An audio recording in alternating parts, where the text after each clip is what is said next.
Welcome back, everyone, to another episode of Space This Week, the Monday rundown for all things spaceflight. We're going to talk Starship, space stations, and Martian helicopter flights, all of which are far too exciting to delay discussion any further. So let's get right to our first segment, right after I quickly ask you to make sure you're subscribed with notifications turned on, as these videos, being news coverage, are best enjoyed the moment they're released, and subscribing helps ensure that you're watching these with nominal optimization.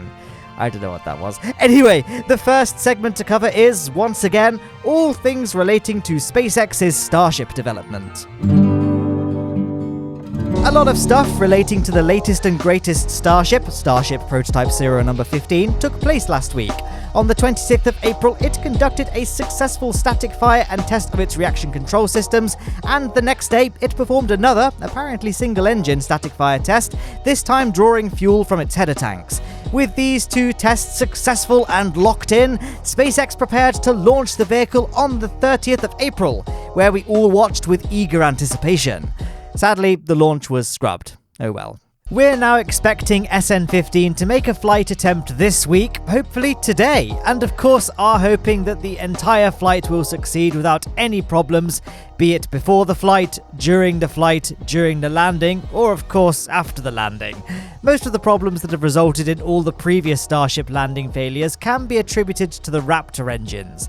These are of course very new and cutting-edge technology, and so will of course have a few imperfections. SN15 is the first Starship vehicle to feature the next generation Raptor engines, which will hopefully prove much more robust and reliable than their predecessors. And things are looking good for this being the case. SN15 is the first Starship prototype ever to not need engine swap and replacement following static fire testing, which is a good indication that either SN15 is very lucky or the new Raptors are much more dependable, and if either of these is true, then it all looks good for a successful flight test. Elsewhere on Starbase, Starship serial number 16's nose cone has been stacked onto its tank section in the high bay. Austin Barnard caught this great shot of its nose cone being moved for fitting, and now that it's all attached, it's only a matter of time before we see it rolled out to the suborbital pad for testing. Who knows, if SN15 faces any more delays, we may even get to see a double Starship rollout, as we did with SN9 and 10, though admittedly, it's unlikely. It's pretty crowded out there right now for one thing. The area is already occupied by SN15, Starhopper, and this thing. You may have seen this peculiar looking caged nose cone and wondered what it is. It's a test article designed to ensure that the Starship airframe can withstand the pressures it'll be subjected to during an orbital launch, particularly max Q, the part of a flight in which the rocket is subjected to the maximum aerodynamic pressure. Hopefully the nose cone passes all the tests and no major rethinks will be needed for Starship serial number 20, which is still speculated to be the first Starship vehicle to attempt orbital flight. Of course, to do this, it'll need a super heavy first stage to get it high enough, and luckily SpaceX are still working on BN2, BN 2.1 and BN3. So I'm sure you won't have to wait too long at all to see the complete booster number 2 roll out to the pad. Starships aside, Starbase is coming along nicely as well. Yes, SpaceX are not only building rockets, but also all the infrastructure required to support them. We saw the installation of some ground support equipment tanks at the location of the under construction orbital launch pad, which of course, when completed, will host orbital flights for the full super heavy Starship vehicle. As I'm sure you're aware, SpaceX plans to have a gigantic tower at the launch platform, which will serve both as the means of stacking a Starship on top of a super heavy rocket and eventually catching the super heavy booster by its grid fins to negate the need for heavy landing legs. Over the past week or so, the tower has really started to come together. Up until recently, most of the work has been on the building's foundations, but now things are going vertical fast. When completed, the tower will be about 150 meters tall. For Americans, that's the same as 294 AR-15 barrels, and it'll dominate the skyline down at Boca Chica. All in all, pretty riveting stuff to watch. I get that it's a disappointment that we didn't get to see SN15 fly last week. I was so confident with the success of the static fires that we'd see it fly on Friday. But hey, the fact that it might fly today gives us all something to look forward to later on. Anyway, I think that ties a nice bow on my coverage of Starship development, so let's transition to our next segment, all the stuff that was happening in the rest of the space industry last week. The first event I want to discuss wasn't technically last week, but it took place too late in the week before for me to cover it in last Monday's episode of Space This Week, so I'm going to squeeze it into today's episode instead. If you saw last week's video, then you already know what I'm talking about. This was the successful launch of an Arianespace-operated Soyuz 2.1B, which launched from the Vostochny Cosmodrome in Russia, carrying the next batch of satellites for the OneWeb communication satellite constellation. This was Arianespace's third commercial mission from the Vostochny Cosmodrome and the sixth launch overall for the OneWeb constellation. Back to actual last week now. The first launch we saw was a very exciting one. It was a Delta IV Heavy, which launched on Monday the 26th on mission NROL 82 from Space Launch Complex 6 at the Vandenberg Air Force Base in California. This was the 13th Delta IV Heavy launch overall, and with United Launch Alliance's replacement vehicle soon to be complete, the Vulcan Centaur, the Delta IV Heavy won't be making too many more flights. It's been confirmed that last week's launch was the first of the rocket's final 4 flights before retirement, which will be a sad day to see. Delta IV Heavy is one of the most impressive rockets to watch launch. Not only is it the world's biggest rocket in operation by size, but its bright orange fuel tanks really give me Kerbal vibes, especially when it sets fire to itself before liftoff. The payload of the rocket was classified, so naturally we don't really know anything about it other than the fact it's presumably a spy satellite. On Tuesday the 27th of April, Progress MS-15 undocked from the Zvezda module on the International Space Station.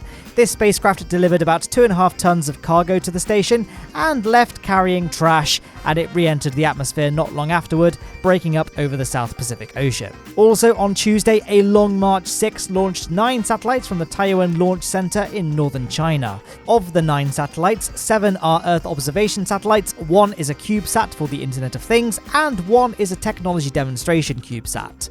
This was the first commercial rideshare mission for Long March, with launch services contracted by the China Aerospace Science and Technology Corporation. All the satellites launched were Chinese. Midweek on April the 28th, we had some rather sad news. I'm sure you have all heard by now, but on Wednesday, Apollo 11 astronaut Michael Collins sadly passed away after a fight with cancer at the age of 90. He was probably best known as the command module pilot on humanity's first ever moon landing mission, though his first spaceflight was on board Gemini 10.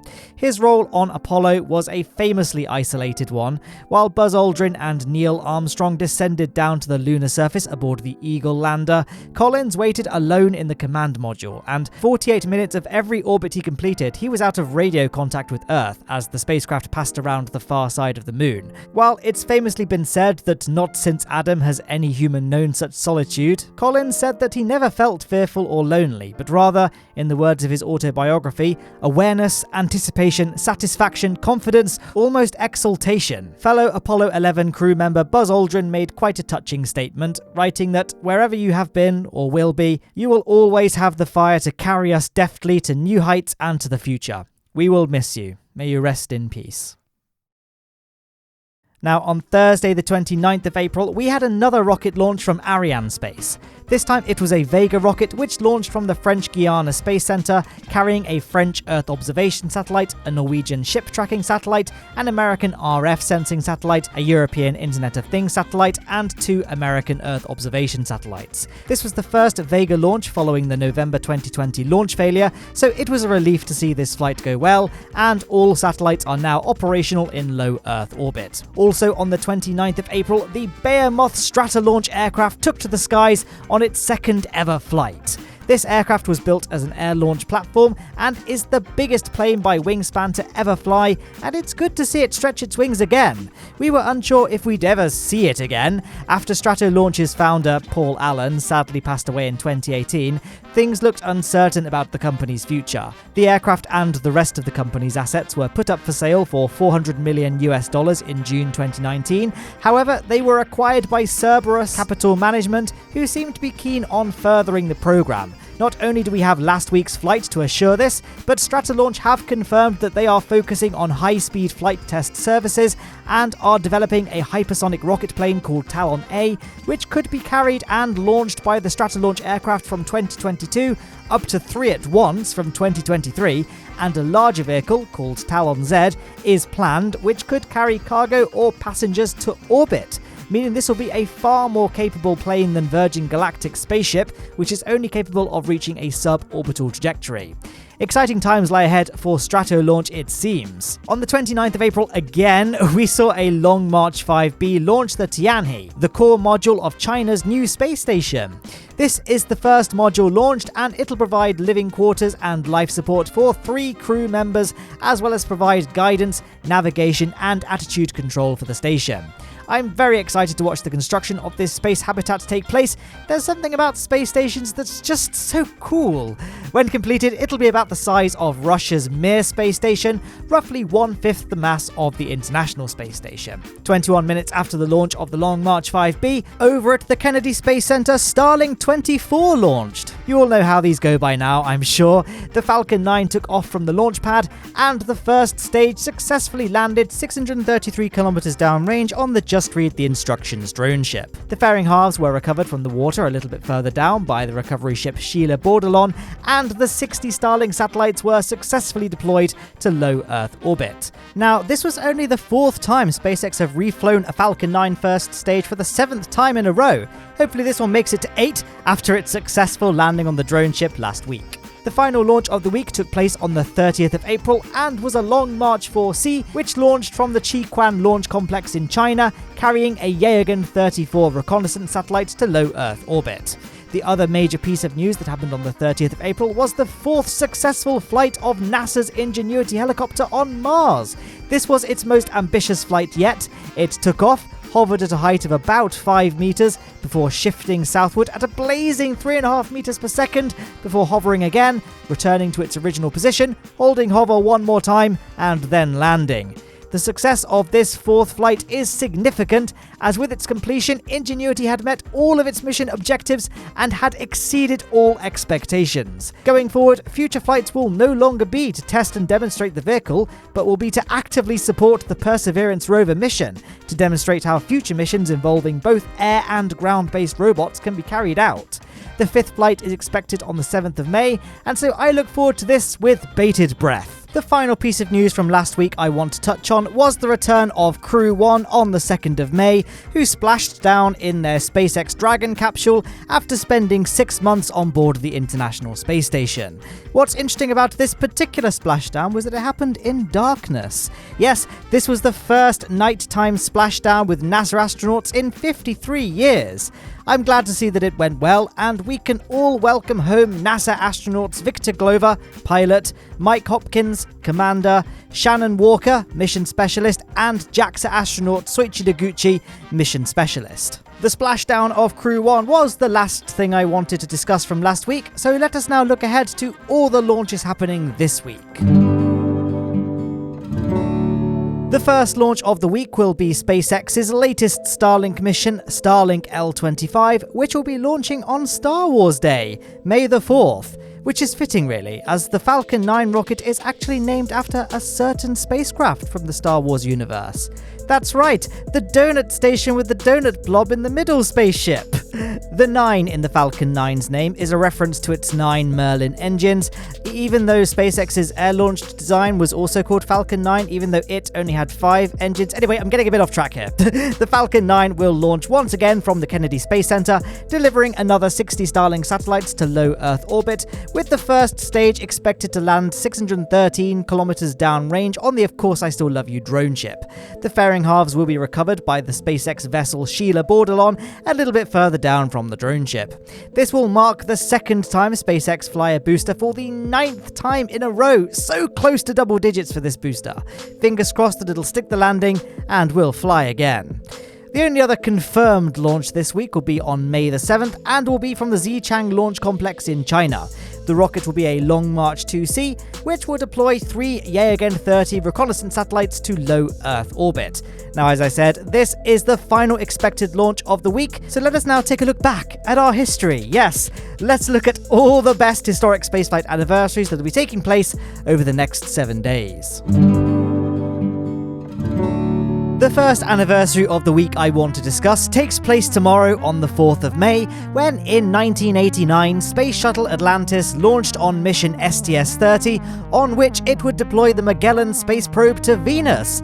This was the first interplanetary mission ever launched by a space shuttle, and the first interplanetary mission conducted by NASA in 11 years. The Magellan spacecraft arrived at Venus in August of 1990, where it would spend the next 4 years conducting a thorough investigation of the planet. It successfully imaged the entire surface of Venus, a feat never achieved before, and sent back numerous high-quality radar images of the surface, showing evidence of volcanism, tectonic movement, turbulent surface winds, and extensive networks of lava channels. It certainly confirmed the Venera missions' discoveries that Venus is a truly inhospitable place. Reminds me of Crew. And the Magellan space probe got to see this inhospitality firsthand, as in the summer of 1993, it was ordered to dip its orbit to just within the outermost regions of the atmosphere in order to use aerobraking to lower its orbit. It got an even toastier and deadlier feel for the atmosphere a year later in October 1994, when mission controllers commanded it to plunge into the atmosphere in order to gather aerodynamic data, similar to the swan song of the recent Cassini mission to Saturn. All in all, a very successful mission, and provided us with invaluable data on one of our closest neighbours in the solar system. On the 5th of May 1961, Alan Shepard became the first American in space, and the first to fly a suborbital spaceflight aboard Mercury Redstone 3. The previous 4 Mercury Redstone missions had featured either empty capsules, or in the case of Mercury Redstone 2, the chimpanzee ham, all to serve as extensive confirmation that the United States' first crewed flight of Mercury would succeed. And it did! Mercury Redstone 3 didn't actually achieve the ultimate goal of the Mercury program, which was to place an astronaut into a stable Earth orbit. Alan Shepard's flight featured 15 minutes in space on the capsule's suborbital trajectory, with the goal of demonstrating Shepard's ability to withstand the high G forces of launch and atmospheric re-entry, which he did. He was also able to test the Mercury capsule's attitude control system, reorienting the capsule to turn its heat shield forward for re-entry. He also tested the retro rockets that would later be used to deorbit Mercury missions, although they obviously weren't required for Mercury Redstone 3, since it was a suborbital mission anyway. Alan Shepard's capsule re-entered safely and splashed down successfully in the North Atlantic Ocean, just off the Bahamas. On the 7th of May in 1992, Space Shuttle Endeavour, the 5th and final operational shuttle to be built, made its maiden flight on mission STS-49. The mission would involve relocating the stranded Intelsat 6 communication satellite, which had failed to reach its intended destination of geosynchronous Earth orbit and was instead stuck in a useless low Earth orbit. The shuttle successfully captured the satellite, a new lower stage was attached to it, which then successfully launched the satellite into its intended orbital destination. The capture operation was completed with the only 3-person spacewalk in spaceflight history, which was also the longest spacewalk ever undertaken, until the record was broken by STS-102 in 2001. Once the mission objectives had been completed, the Endeavour shuttle deorbited and landed successfully, bringing a close to the first of its 25 missions to space. Today, it rests in a temporary building at the California Science Center while awaiting construction of a more permanent home, which, sadly, as of this video's upload, still hasn't been built. Aww. On the 9th of May, there's quite a few anniversaries, and I'm aware that this history segment is starting to become rather lengthy, so let's do a May the 9th quick-fire round. Let's go! In 1965, a Molniya M rocket launched the Soviet Luna 5 probe, which was supposed to land on the moon, but due to a failure with its retro rockets, failed to do this, and it crashed into the lunar surface far too fast. In 1967, a Thorad Agena rocket launched a Corona satellite, a strategic reconnaissance satellite for the United States to conduct photographic surveillance of the Soviet Union, China, and other areas. In 1971, an Atlas Centaur failed to launch the Mariner 8 probe, and so instead of going to Mars, the probe ended up re-entering the atmosphere and crashed into the Atlantic Ocean. In 1998, a Titan IV launched an advanced Orion satellite, a class of United States spy satellites that collect signals intelligence from space. They're still launching these satellites today, actually. The most recent one launched on a Delta IV Heavy on the 11th of December 2020.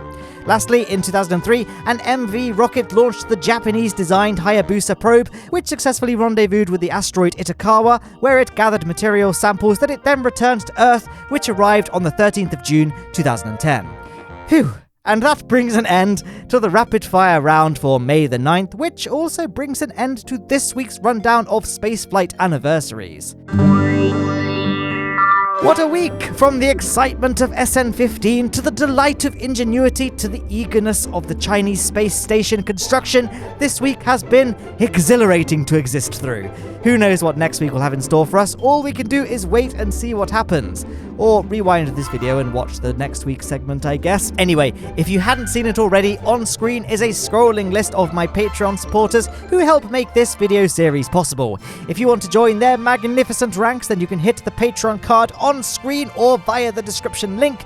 And if you're not yet subscribed, then make sure you are. I make these videos every single Monday to make sure that you stay up to date with all things spaceflight. And that's it, I've said everything, that's the end of the video, so goodbye!